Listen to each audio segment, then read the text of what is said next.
ಎಲ್ರಿಗೂ ನಮಸ್ಕಾರ. ನನ್ನ ಹೆಸರು doctor Avinash Kulkarni, consultant neurologist, Gleneagles BGS hospital Bangalore.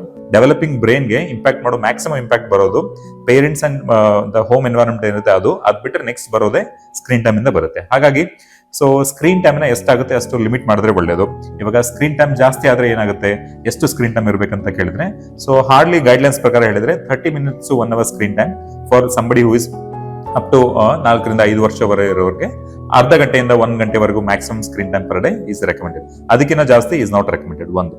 ಎರಡನೇದು, ಸ್ಕ್ರೀನ್ ಟೈಮ್ ಇಂದ ಏನೇನು ಹಾರ್ಮ್ಗಳಾಗಬಹುದು ಅಂತ ಹೇಳಿದ್ರೆ, ಮಕ್ಕಳಲ್ಲಿ ಕೆಲವರಿಗೆ ಬಿಹೇವಿಯರ್ ಪ್ರಾಬ್ಲಮ್ಸ್ ಎಲ್ಲ ಸ್ಟಾರ್ಟ್ ಆಗುತ್ತೆ.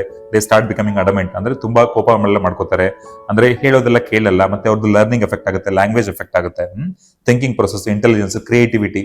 ಇದೆಲ್ಲದೂ ಕೂಡ ನಂಬಿಂಗ್ ಎಫೆಕ್ಟ್ ಇರುತ್ತೆ ಟೆಲಿವಿಷನ್ ಮತ್ತೆ ಸ್ಕ್ರೀನ್ ಟೈಮ್ ಇಂದ. ಹಾಗಾಗಿ try to make more effort. ಅಂದ್ರೆ ಒನ್ ಆಫ್ ದ ಪೇರೆಂಟ್, ಯಾರಾದ್ರೂ ಪೇರೆಂಟ್ ಸ್ವಲ್ಪ ಟೈಮ್ ತಗೊಂಡ್ಬಿಟ್ಟು ಮಕ್ಕಳ ಜೊತೆ ಪರ್ಸನಲ್ ಟೈಮ್ ಸ್ಪೆಂಡ್ ಮಾಡೋದಾಗ್ಲಿ, ಅಥವಾ ಅವ್ರನ್ನ ಪ್ಲೇ ಗ್ರೂಪಿಗೆ ಕರ್ಕೊಂಡು ಹೋಗೋದಾಗ್ಲಿ, ಅಥವಾ ಫ್ರೆಂಡ್ಸ್ ಹತ್ರ ಕರ್ಕೊಂಡು ಹೋಗೋದಾಗ್ಲಿ, ಸಮ್ ಔಟ್ಡೋರ್ ಆಕ್ಟಿವಿಟೀಸ್ ಇದೆಲ್ಲ ಮಾಡೋದ್ರಿಂದ ಸ್ಕ್ರೀನ್ ಟೈಮ್ ಕಮ್ಮಿ ಆಗಿ ಮಕ್ಕಳಿಗೆ ಜಾಸ್ತಿ ಕ್ರಿಯೇಟಿವಿಟಿ ಆಗ್ಲಿ, ಒಂಥರ ಡೆವಲಪಿಂಗ್ ಬ್ರೈನ್ಗೆ ಬೂಸ್ಟ್ ತರ ಸಿಗುತ್ತೆ. ಹಾಗಾಗಿ ಮಕ್ಕಳಲ್ಲಿ ಸಬ್ ಗ್ರೂಪ್ ಅಲ್ಲಿ ಬ್ರೈನ್ ಹೆಲ್ತ್ ಜಾಸ್ತಿ ಮಾಡ್ಬೇಕಂದ್ರೆ for this current times screen time ಕಮ್ಮಿ ಮಾಡೋದು is one important factor.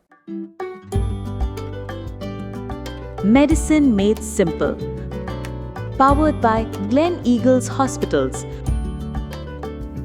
where good people make you feel better.